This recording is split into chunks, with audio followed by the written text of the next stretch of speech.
So today I'm going to talk about how to work for a three. What are the triggers of a three? And type three is the achiever. So think of it this way, that there's a time clock always running in their minds. Time is money or time is winning. Okay, so think of running a race, think of reaching for a goal, and you get there, and then there's another goal, and then you get to that goal, and there's another goal, because this is a really goal-oriented type. So one of the things that's a big trigger for them if they're trying to get things done quickly is ambiguity, lack of clarity, indecisiveness, waffling. So if you go into a meeting and you're meeting with a three, almost imagine, say, 5 bullets in your head or 3 points in your head. My mind doesn't work like that.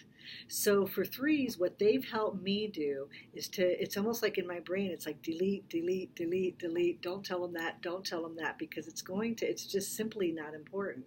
If they ask for more information, it would be good for you to have the information available, but try to keep it as short and sweet as you can, because the way their brain sorts is what needs to be done.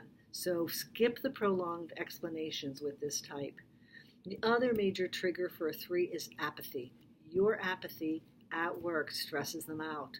Or if you're, their parent, if your, parents are a three, any kind of apathy stresses them out, because this is kind of a can-do type. We can get this done, and a positive attitude and a move-forward attitude. It's very much the pervasive personality of living in the United States. Winners, aren't winners lovable. So really, keep complaints and blaming and that kind of wah, for a close friend or somebody at work who's a little bit more interested in hearing what your frustrations are, because unless it directly affects their performance or your performance and it's concrete and rational, it's not quite as interesting for a three. So don't waste their time. And think of that, anytime you're having an interaction, that it's about time. If you have to give them feedback, if anything is going on, give it in private. 1-3 said, I like to praise publicly and give feedback in private. That's how a 3 likes to receive it.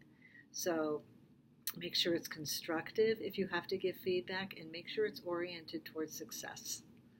So if you can give the feedback and talk about why it's valuable and how it'll help them be more successful, they're going to be much more receptive to what you have to say.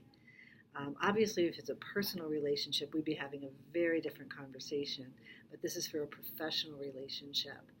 Also, I'd encourage you to do something social outside of work. You get to know them better. Threes can be hard to get to know because they don't see themselves that way. They see themselves as upbeat and friendly, but those of us who are in relationship with threes feel like we're not getting the whole enchilada.